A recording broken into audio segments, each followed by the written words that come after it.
O que move o homem é a curiosidade. Ele quis saber se a Terra é redonda ou se é do formato de um prato, se acaba logo ali ou depois do horizonte. Ele ainda quer entender melhor como funciona o corpo humano. Ele quer compreender de onde viemos, para onde vamos. Ele quer conhecer ao máximo as espécies que vivem na natureza. O homem sonha, planeja, estuda, explora, analisa, organiza, coleciona, compreende, questiona, aprende, desbrava. E para satisfazer todos e tantos desejos, o homem viaja.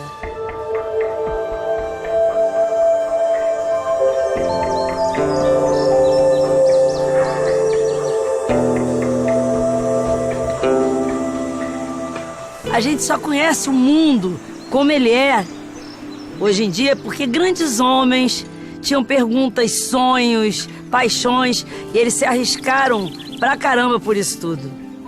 O nosso homenageado de hoje é um desses grandes homens. Ele é um apaixonado por plantas e árvores que nunca perdeu a curiosidade. Mais que isso, é um homem dedicado à ciência, um desbravador, um explorador do nosso tempo. O nome dele é Harry Lorenzi. E ele, assim como eu, não descansa até responder aquela famosa pergunta: Lorenzi, isso aqui é um pé de quê? Você está me aplicando uma peça, né? Essa é a Lorenzia umbrosa. Do gênero Lorenzia. Uma espécie da família Arácea, descoberta há vários anos no Amapá e descrita pelo eminente botânico Eduardo Gonçalves. E homenageia ele, muito chique, viu? Hoje um pé de quê? É um pé de Lorenzi. Um pé de quê de perto, quero ver que fruta da cadê, que flor, que cor, saber terá sabor, vai ter um pau-brasil. Um pé de quê vermelho, verde, que te quero ver qual é, de pé na terra, até caber na tela da TV. Pé de quê? Se o pé de quê fosse a Copa do Mundo, o Lorenzi seria o Pelé. Só que o Pelé, coitadinho, fez 1000 gols. E esse cara aqui já catalogou bem mais do que 1000 árvores. Quantas árvores tem e quantas você já catalogou? Bom, a nossa estimativa é que o Brasil tenha mais de 1.500 espécies, talvez até 1.800. Nós já temos catalogado cerca de 1.400. E plantas, porque planta, entendeu? A árvore só essas grandes, agora planta. São conhecidas, reconhecidas, cerca de 34 mil espécies. E nós aqui já temos catalogado, ao longo desses 36 anos, cerca de 12 mil espécies. Cara, não estou dizendo, esse aí é o cara. Ele encarna perfeitamente o espírito, é o cara do pé de quê? O espírito do programa. Porque ele quer saber tudo sobre todas as árvores que existem. O Lorenzi é o pé de quê?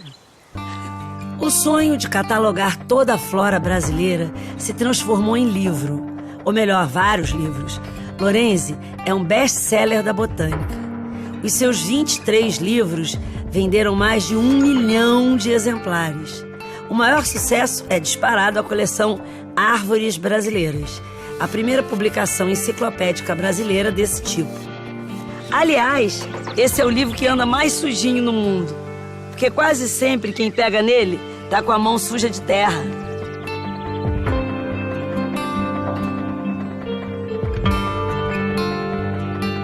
Quando você resolveu pela primeira vez publicar um livro, você ficou com medo de não vender? Sim, com certeza, com muito medo realmente, né? Mas lógico que o primeiro livro foi publicado em 1976, foi publicado pela minha instituição onde eu trabalhava, né? Então não tive custo também, nem vendi, quem vendeu foi a própria instituição. Aí surgiu o Plantas Daninhas do Brasil, né? E aí você escreveu o livro e você fez uma venda antecipada, é isso? Porque você estava com medo de não vender? A gente fez um pouco isso, sim, porque realmente foi uma experiência nova, né? Tive que vender um apartamento, na época eu estava em Londrina, vendi o apartamento lá e mudei para Piracicaba. Para pagar o fotolito do livro? Sim, exatamente, porque eu não tinha dinheiro realmente, não tinha nenhum capital, né? Aí investi no livro, né? Acreditando que poderia Foi um dar ótimo certo. investimento, hein? Eu fiz esse nos Estados Unidos, é praticamente o segundo livro, né? Que foi vendido lá que foi comercializado. Quem são os seus leitores? Quem compra esses seus livros? É um perfil bem diversificado, como Vai a natureza. Olha, pessoas como médicos, professores, dona de casa, talvez o menor número sejam realmente pessoas da área, realmente, efetivamente. Então, com esses livros, o Lourenço se tornou o cara que mais popularizou a botânica no Brasil. E a notícia mais engraçada é que ele não é botânico. Eu era um agrônomo de produção, como qualquer outro, e aos poucos eu fui mudando, e quando eu percebi, eu já estava trabalhando basicamente, exclusivamente com botânica, com plantas. Qual é a lembrança mais remota que você tem de infância, da tua relação com a mata, com a floresta? É muito antiga, realmente. Eu, talvez da idade lá dos 7, 8 anos, eu participava com meu pai na busca na retirada de madeira. E eu sempre tinha curiosidade, que eu conhecia já as espécies, as madeiras, pelo tronco, mas eu sempre queria ver quando derrubava, para ver como é que era a folha, o fruto, e sempre que tinha oportunidade eu pegava uma sementinha, um frutinho e levava. E com isso eu tenho plantas que estão lá até hoje, que eu plantei quando muito jovem, né? Lourenço, dá a volta por ali que eu quero ver uma coisa. Que idade você tinha ali? Há uns 24 anos. Nossa, mas parece que é a formatura do primário, parece um garotinho, né? Cara de bebê. Agora aqui eu sei que você guarda tesouros na tua biblioteca aqui. Mostra pra gente. É uma relíquia, né? Que eu guardo com muito carinho, que é a Flora Brasiliensis de von Martius. Essa flora foi começada em 1919, quando o Martius fez uma expedição pelo Brasil, né? E viajou durante 2 anos e meio, cruzando o Brasil inteiro a pé, a cavalo, né? E depois ele levou esse material, essas cicatas, para a Europa, e durante 60 anos ele trabalhou em cima dessas plantas. Porque nessa expedição iam desenhistas, pessoas botânicos e desenhistas, e eles desenhavam ao longo do caminho, e essas pranchas estão todas ilustradas aqui. E ela foi feita apenas 18 cópias naquela época.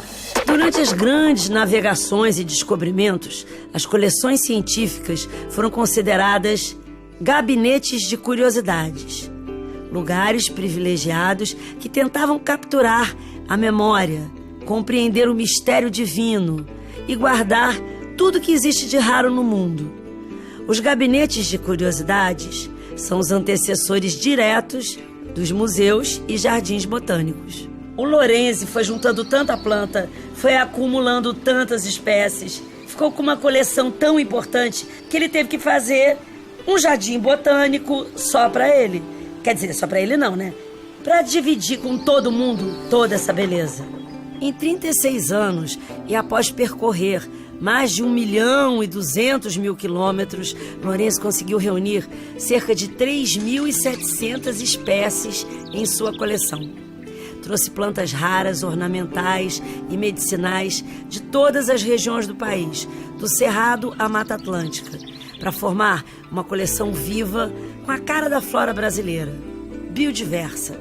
Um passeio pela coleção de plantas do Lourenço é possível desde 2011, quando ele abriu em Nova Odessa, no interior de São Paulo, o Jardim Botânico Plantarum. Quem sabe você dá a sorte, como eu, do Lourenço não estar numa expedição e estar aqui, como ele fica, olhando e respondendo o dia inteiro a mesma pergunta. Lourenço, isso é um pé de quê? Um gerivá. Tá lindo aqui, hein? Olha, ainda tá muito seco. Adoro essa árvore. Essa é aquela lá do sul, né?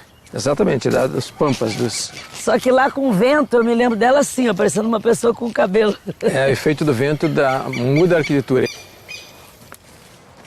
Então ela está aqui no fim da floração. Na verdade, ela floresce totalmente sem folhas. Então ela fica inteiramente com esses pompons amarelos aqui de um grande perfume. À noite é realmente uma coisa extraordinária. Aí em seguida começa a produzir as pequenas vagens, que na verdade é uma vagem muito diferente, né? É cheia de espinho também, né? Ela é uma planta espinhenta. Qual é o nome popular dela, Lourenço? É espinilho, por causa do espinho, né? Que tem um espinho fino significaria, né?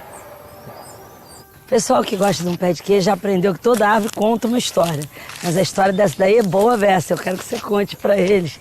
Primeiro que você ficou doido atrás dela, porque ela não existia mais no Brasil. Você teve até que pedir uma muda da Austrália. Por que a pobrezinha foi banida?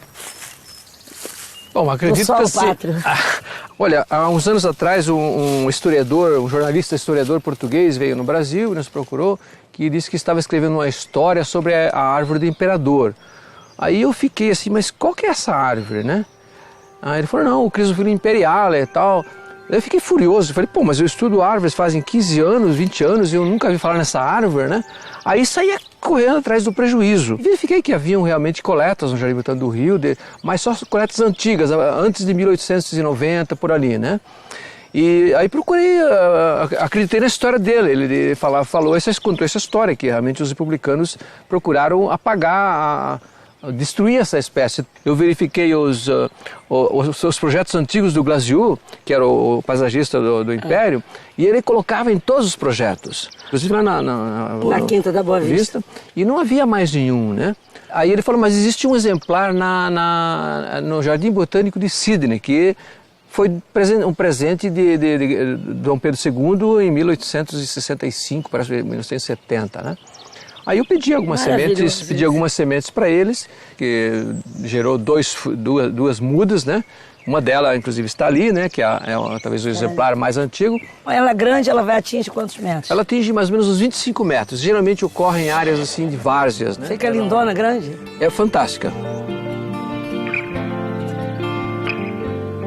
Agora ela chama carandilho, é porque ela parece um carandá, mas é miudinha. Miudinha, exatamente. Ela tem torceira, né?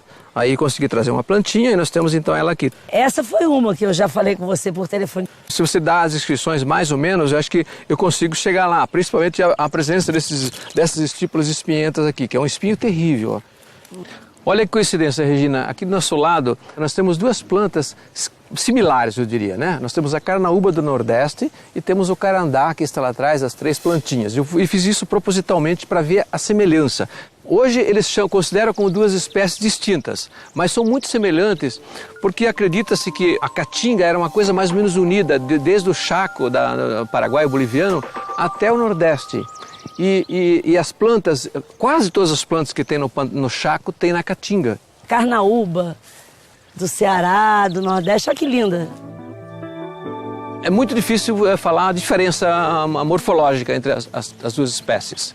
Uma é Copernicia alba, carandá, e a outra Copernicia prunífera. Gente, eu podia ficar aqui um ano, eu já estou com vontade de perguntar milhões de outras coisas. Regina, essas palmeiras aqui são chamadas de palmeiras a caules. Sem caule, sem tronco. Exatamente, elas nunca vão crescer mais do que isso. Exatamente. E olha só, você vê que é uma diversidade, uma variação, você consegue ver que tem variações aqui. Desde o século XIX, isso aqui tudo era considerado uma única espécie, uma espécie Todas botânica. essas eles acharam que era a mesma coisa? Exatamente, Ciagrus petrea. No século XIX não tinha óculos, né? Não, as pessoas, na verdade, nem vinham aqui, as pessoas mandavam para lá as cicatas, alguns vinham, mas não viam todas as plantas, né? Então isso era identificado e descrito lá fora, né? E é interessante que essas espécies são praticamente desse cerrado, quase todas desses cerrados baixos, que são exatamente aqueles locais preferidos pela agricultura, a grande agricultura, né? Então a maioria dessas espécies aqui estão no limiar da extinção. Essa aqui mesmo é totalmente extinta na natureza. Você lembra dessa expedição? Nós iniciamos pelo Mato Grosso do Sul, onde ela foi descoberta em 1936 e nunca encontramos. Aí decidimos entrar no território paraguaio, né? Ao passar na fronteira, os soldados logo nos alertaram que aquela região não era segura, que nós íamos ter problemas com os plantadores de maconha. Aí eles venderam uma facilidade e mandaram um pelotão de 5 soldados para ir com a gente, devidamente armados, para percorrer a região. Aí chegamos nessa planta aqui. Tinha um grupo delas lá no meio do capim braquiária, né? E achamos que tinha realmente encontrado a planta, né? E nesse instante apareceram um grupo de pessoas de moto, né? Que, segundo os soldados, eram os guardas dessas plantações de maconha, né? Nós escutamos que estavam falando em Guarani. Daqui a pouquinho eu vi que eles estavam abraçados, conversando e rindo, né? Aí eu achei que era uma cilada, né? Aí eu falei pro meu pessoal, vamos colocar isso no carro e vamos cair fora daqui, vamos fugir daqui, né? pior de tudo é que a planta não era a espécie. Realmente, aí o especialista americano que estuda esse grupo... ele passou esse perigo todo e não era o que ele estava procurando. E aí não era, mas era uma espécie... Ele falou, mas é uma espécie nova. Aí descrevemos como uma espécie nova. Bom, fizemos aí mais umas viagens. Aí numa última eu falei, agora nós vamos ver os terrenos baldios de Pedro Juan Caballero, né? Chegamos lá, mas não deu 5 minutos que nós começamos a percorrer. Aí já vieram pessoas e falaram, olha, cai fora daqui, que aqui é a área de desova do tráfico. Aí eles matam, as pessoas jogam aqui. Por isso que a gente queima isso aqui com frequência para enxergar os corpos lá, né? Aí arrancamos rapidamente algumas plantas, né? Colocamos no caminhão e caímos fora, passamos para o lado brasileiro, né? E, bom, aí fomos estudar. E realmente, na hora, eu percebi que ela poderia ser. Por quê? Porque o significado de Butia leptospata é que lepto significa fino. E realmente, lepto é palha, né? O fino. Então, você veja que a espata dessa aqui é igual uma palha, né? Enquanto que aquela lá que a gente viu lá é bem lenhosa, bem fibrosa. Então, eu tô vendo o coquinho dela aí, você já conseguiu reproduzir? Não, nós já colhemos frutos, já conseguimos até hoje uma única germinação, única semente germinou. Bom, aí eu fiz uma outra expedição mais para frente, na mesma área, né? Quando chegamos lá, a área tinha virado uma indústria, tinham feito uma terraplanagem, tinha acabado a planta. Era o único local que a gente tinha encontrado. Então olha que fragilidade, não existe mais na natureza. Aqui ele conseguiu, tá mantendo 4 butiazinhos desse e uma sementinha germinou. Então, gente, vamos rezar. É só rezando agora. Para dar certo. Vem cá, eu quero saber mais histórias dessas, mas vamos andando porque eu quero ver pelo caminho outras coisas. Foi por acaso que o Lorenzi se tornou esse grande expedicionário e colecionador da flora brasileira. Ele trabalhava como engenheiro agrônomo quando, no início da década de 80, a Copersucar o colocou à frente de um novo projeto, o de reflorestar as terras das usinas açucareiras. Lorenzi e Marcos Bernardi foram pioneiros na multiplicação de mudas de espécies da flora brasileira. Não existe uma fonte comercial de semente onde pode ser obtê-las. De modo que o primeiro passo foi exatamente desenvolver uma tecnologia, um know-how para se obter essas sementes. Esse é um banco de sementes, é o início de um trabalho que nós estamos fazendo para determinar as espécies existentes na região. Utilizar essas plantas dentro dos seus ambientes adequados, ou seja, uma planta de brejo tem que ser utilizada num lugar de brejo, uma planta de pedreira tem que ser utilizada num lugar de pedreira. Essa determinação de que a gente fizesse esse primeiro projeto de paisagismo, que foi, sem a gente saber, o start para a carreira dele e para a carreira minha como produtor de mudas.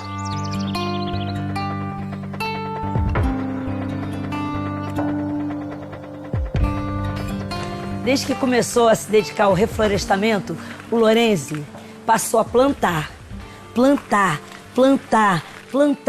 E aí ele via, aqui tinha que ter essa planta e não tem mais. Onde é que ainda tem? Lá. Então eu vou lá pegar e trazer para cá. Vem cá, aqui tinha que ter essa que não tem mais. Então eu vou aqui pegar e vou levar para lá. E assim ele se tornou um colecionador. Talvez não só um colecionador, o colecionador. Essa coleção de begônias, além de deslumbrante, é com certeza a maior do Brasil, mas tem muita gente que diz que é a maior do mundo. Você passa elas todo dia em revista? Todos os dias. Eu tenho que, porque geralmente eu que faço a polinização, porque nós temos que, aqui por exemplo, se deixar, vira uma bagunça de hibridação, né? E aqui não entra insetos, a gente não tem vento, então a hibridação não é um fato tão frequente. Mas se eu quero sementes puras, eu venho aqui, pego a flor masculina, né? Aqui tá as anteras onde tem o pólen, e pego e polinizo os estigmas da flor feminina, essa que tem essa barriguinha aqui que é ovário, né? Se ele não fizer isso e não fizer uma planta masculina e uma feminina dessa namorarem para nascer o filhinho, elas vão se misturar e vai nascer uma que é um pouco essa com um pouco daquela, e vem um pólen daquela para aquela, e ela vai ficar híbrida, ela vai ficar nem bem essa, nem bem aquela, um troço no meio do caminho. Tem alguma aqui que tem uma história incrível, alguma aventura que te colocou em alguma roubada? Eu, por exemplo, gosto da begônia coccinea, por exemplo, da Serra de Petrópolis. É uma das poucas linda, begônias. essa aqui, né? É uma das poucas begônias que são epífitas. Ela cresce no topo das árvores, dá flores vermelhas magníficas. Ainda falta muita begônia para completar o álbum de figurinha? Acredito que faltam umas 20, mais ou menos, para atingir 20 e 30, mais ou menos, né? Mas eu estou particularmente interessado em encontrar a begônia lunaris, que é uma begônia de flores alaranjadas, flores grandes, que isso é uma coisa rara em begônia. Então vamos embora lá catar a lunares. Onde vamos? Vamos. Lorenzi, assim como os viajantes naturalistas dos séculos XVIII e XIX, percorreu longos caminhos para conhecer uma árvore nova, uma planta diferente. É difícil dizer um lugar que o Lorenzi ainda não conheça. A gente está na Estação Ecológica Estadual do Paraíso, que fica entre Guapimirim e Cachoeiras de Macacu, no Rio de Janeiro. Olha só que privilégio! A gente vai fazer uma expedição com o Lorenzi e a botânica Eliane de Lima Jacques, que foi quem identificou a begônia lunaris. Ela sabe tudo dessa begônia, onde ela mora, o que é que ela gosta.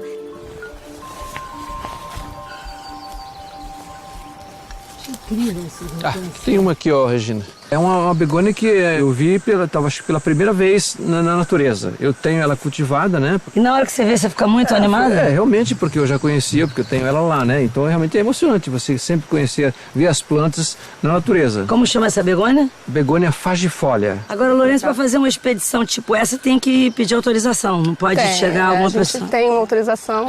Aí tem também, são diferentes para unidades de conservação federais, estaduais e para áreas que não são unidades. Até para isso tem que ter uma autorização. Mesmo que se coletar na beira da estrada, você tem que ter uma autorização, que é a autorização de coleta voluntária emitida pelo CISBio da Fundação Chico Mendes, né? Agora, para uma unidade de conservação como essa, é um outro procedimento muito mais específico. Então, se você é louco por planta que nem a gente, não pode sair por aí catando, não. Tem que pedir autorização antes.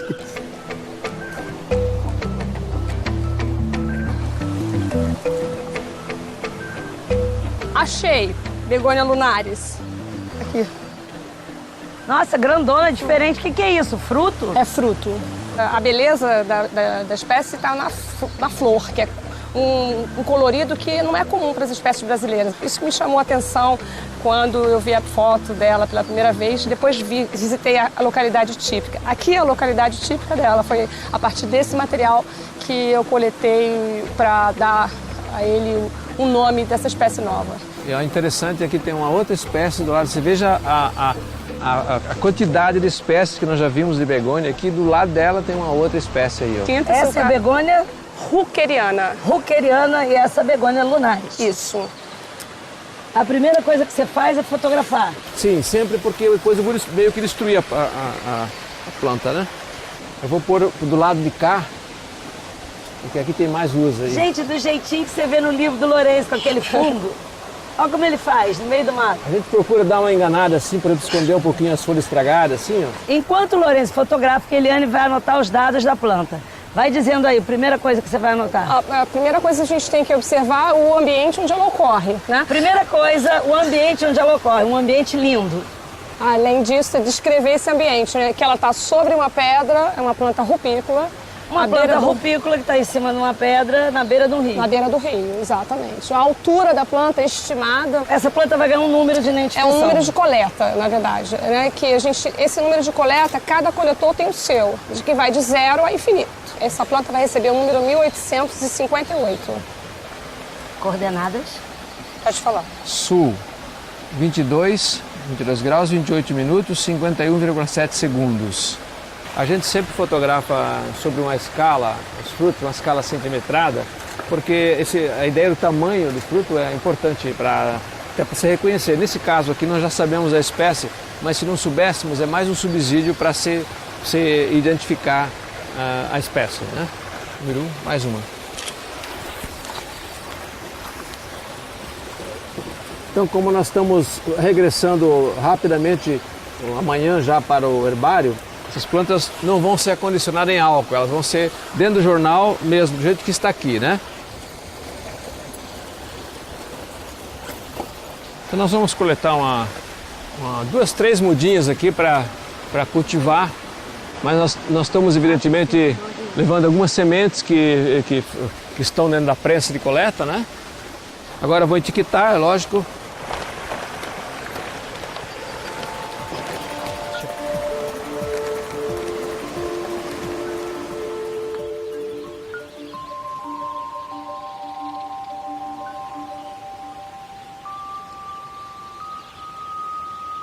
Gente, com vocês, o Raro Imóvel.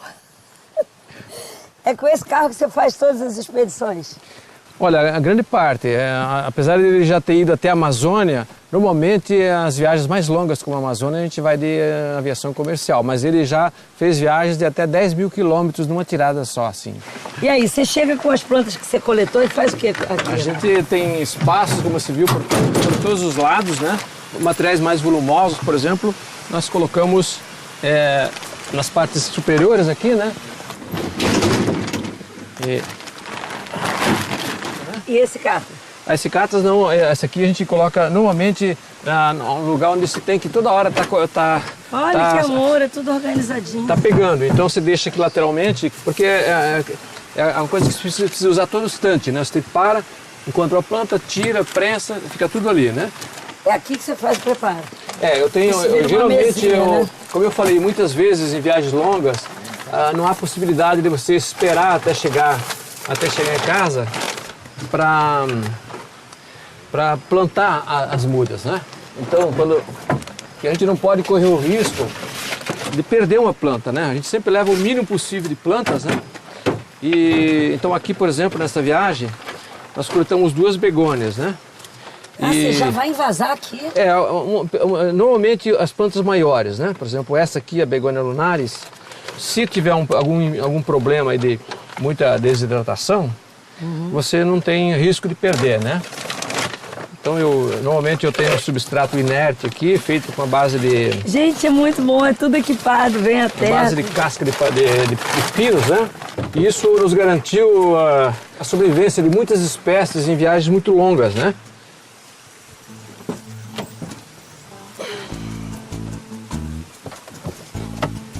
Vencida essa etapa. Agora toca pro laboratório. Vamos para Nova Odessa, lá no interior de São Paulo. O Instituto Plantaro, pro Jardim Botânico Plantaro.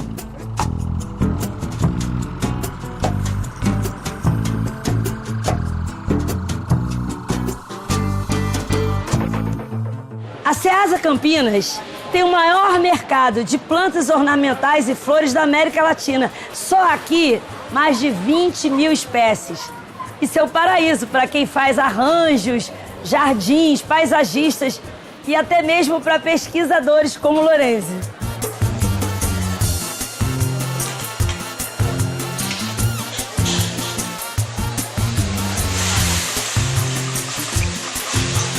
O trabalho do Lorenzi é fundamental. Quando ele traz as plantas novas e começa a reproduzir e distribuir isso aí para uma rede de videiristas, nós já estamos então proliferando essa espécie e aí a gente consegue utilizar nos jardins, a gente consegue utilizar na natureza.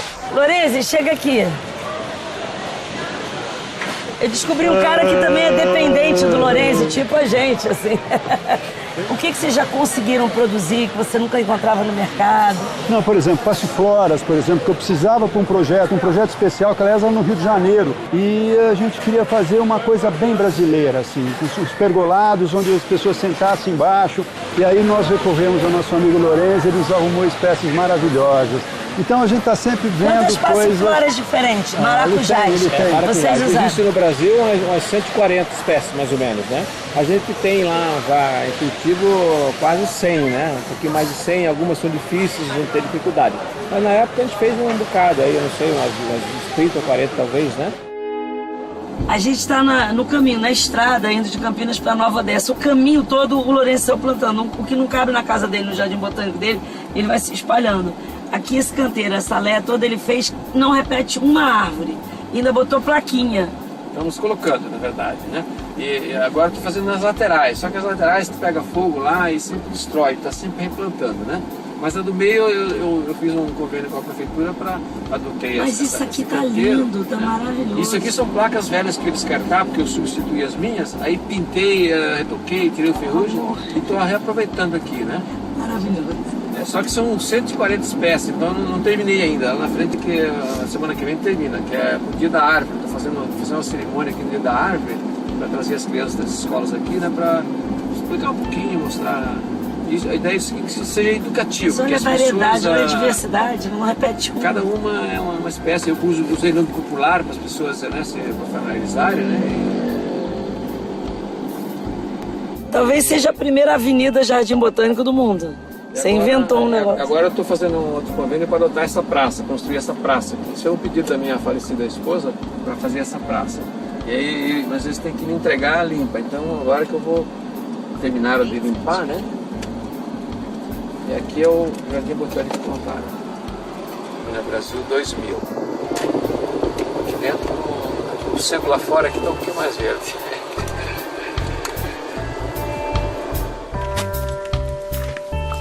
Lourenço, por que a gente precisa resfriar o que a gente coletou? O material, tem que secar primeiro. O material de cicata tem que ser seco, porque é lógico, vai fermentar. E depois tem que ser resfriado para descontaminar, né? Porque sempre tem insetos, né, que vêm do mato. Então tem que ficar durante uma semana abaixo de zero para eliminar tudo. Depois que vai para a estufa, né? Temos sementes, né? Nós trouxemos de lá. E temos algumas mudinhas. Você lembra que nós pegamos do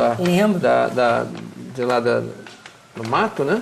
E agora nós vamos plantar. Eu tenho aqui uma estaquinha sem raiz nenhuma. Então eu vou usar um substrato bem poroso. Aqui no caso eu uso fibra de coco, que ele mantém úmido, mas também areja bastante. Lunares, mais outro aqui, para não perder nunca, né, a identificação. E você veja bem, a semente de begônia é quase um pó, né? Eu uso esse substrato aqui bem fino, bem leve, para semeá-la. A gente vai aproveitar e molhar um pouquinho, né? Então agora a gente vai botar elas na incubadora. Além da umidade relativa alta, aqui tem iluminação artificial, porque ela tem que produzir um certo aquecimento, né? Mesmo como se fosse um bebê, né? Exatamente, um berçário, né? Então agora nós vamos colocar no germinador, né? Porque é uma planta bastante delicada, né? Aqui nós temos um ambiente de temperatura constante. De 30, é uma chocadeira? Mais ou menos, 32 graus de noite com umidade alta. Então com isso você consegue germinar muita coisa, viu? Plantas, como vocês viram lá no campo, elas foram prensadas na prensa. Vamos ver como é que elas estão aqui, né? Foram etiquetadas, né? Essas ondulações do alumínio é para o vento, que o aquecimento faz o ar subir, né? E com isso ele leva o ar quente. Então agora nós vamos colocar aqui na estufa, né? E para secar durante 2 semanas. E em seguida ela é submetida a um resfriamento abaixo de 30 graus, abaixo de zero, né? Mas isso é principalmente para não levar contaminantes para o herbário. Então ela só vai para o herbário depois que passar no freezer. E vem cá, são os livros que bancam tudo isso? Exatamente, somente os livros, Você exclusivamente. não tem nenhum patrocínio? Não, nenhum, absolutamente de nada. Nenhum órgão do governo? Não, imagine, pelo contrário, eu tenho que pagar imposto ainda, né? Esse lance ainda. Vai ajustando aí a terrinha para ficar firme. Oi, gente, vem cá, chega aqui. Tudo bom? Senta aqui, gente. Chega aí. Vocês já tinham vindo aqui no jardim? Não. Não? Você já deu uma volta? Já. Já passeou bastante. Você sabe quem plantou essas árvores todas? Tem ideia? Porque isso aqui é igual figurinha de álbum que você faz coleção. Você tem que ter todas de todos os lugares e uma que está faltando, uma lá da Amazônia, uma lá debaixo do Rio Grande do Sul, uma do Rio de Janeiro. Quem que trouxe todas essas mudinhas ou sementes e plantou aqui? Sabe? Cientistas? Um cara. Quer dizer, com muita gente ajudando, mas ele que inventou. Quem? Harry Lawrence? Harry Lawrence. Conhece ele? Esse aqui, ó. Incrível, né? Que ele fez isso, não achou? E demorou bastante tempo, viu? As árvores têm que crescer, leva anos. Quem já plantou uma árvore aqui? Eu. Você plantou qual? Pé de abacate. E já deu? E você comeu o abacate? Era bom? Manteiga, aquele incrível, bem molinho assim. Que ótimo. Quem plantou o quê? Você? Eu plantei laranja. Laranja. E já deu? Já. Chupou? Tava docinha? Vocês já notaram que a avenida aqui na frente tem bastante árvores diferentes? Na verdade é uma coleção aquilo lá. Lá tem mais de 120 espécies de árvores. Tudo. E agora nós estamos colocando, fazem 6 anos que nós plantamos, já tão grande. Agora nós estamos colocando uma placa de identificação em cada uma, nós começamos lá do começo. Então aquilo é para vocês aprenderem, vocês verem elas e verem, oh, essa aqui é o pau-brasil, essa aqui é a macaúva. Cuidem bem dessas árvores incríveis que ele plantou lá no canteiro. Presta atenção, não deixar ninguém jogar papel. Se alguém estiver jogando lixo na rua, fala assim, olha, o lixo tem que ser colocado na lixeira. Aqui Cuba tem as coperníceas, né? Lindas, cabeludas. Tem umas coisas bem... Bom, Regina, nós estamos quase no fim do passeio aqui. Eu queria parar de passear, te dar um trabalho aqui. Todas as pessoas que gostam realmente muito de árvores, eu sempre tenho o prazer de ter uma árvore para ser plantada por ela. Né? Obrigadíssimo. Eu escolhi uma espécie muito rara e muito fantástica, que é essa planta aqui, ó. Que eu gostaria que você plantasse. Nossa, ela é lindinha. É um cambuí do Rio Grande do Sul, muito raro. Eu nunca vi como ela é. Lyciaria prenioides. É, na verdade, um parente da jabuticaba, mas cujos frutos são comestíveis e deliciosos, dão nas pontas e não no tronco. Agora, enxadão lá, tem enxadão. Não pode jogar aqui. Vou lembrar muito dela. É uma árvore frutífera nativa plantada por Regina Casé. Que honra! Adorei a árvore, achei ela linda, muito mimosa, muito bonita. Achei um lugar maravilhoso, vou ficar com saudade dela, de você e do jardim. Lourenço, teve alguma hora que você achou que esse sonho era impossível? Em algum momento a gente achou que seria uma coisa meio utópica, mas como não tinha pressa, eu iniciei em 1998, eu falei, não tenho prazo para terminar. E fiz bem devagarinho, de acordo com a minha capacidade financeira, e fui até que finalmente se concretizou. Você lembra de algum momento que você pensou em desistir? Várias vezes. Quando eu vi que realmente, da maneira como eu tinha concebido inicialmente, eu não ia ter fôlego financeiro para chegar até o fim. Olha, eu acho todo o lado botânico, o lado de preservação, tudo isso lindo. Mas sabe o que eu acho mais bonito nesse seu trabalho? A generosidade de pensar que as gerações futuras vão usufruir disso muito mais do que você. Certamente, isso que eu espero. Porque mas realmente... isso é a coisa mais generosa que existe. Vou te dar um abraço. Muito obrigado, Regina. Realmente foi um grande prazer tê-la aqui. Obrigada por tudo, viu? Por tudo que você me ensina, pela amizade, por tudo isso. Um grande prazer. Charles Darwin dizia que todo viajante devia ser botânico, para sentir de verdade a natureza. O Darwin achava que as árvores eram os principais elementos da natureza. Por serem mais altas e mais longevas, elas deviam ser todas conhecidas. Sabe por quê? Elas que contam tudo sobre aquele lugar. Lorenzi, como um bom curioso, um viajante e um botânico de alma, levou esse sábio conselho ao pé da letra. Ele não só sentiu a natureza, como levou a natureza para dentro de casa e para dentro dos livros. É preciso conhecer para preservar, diz ele, sempre. Infelizmente, o tempo das árvores não é o tempo do homem.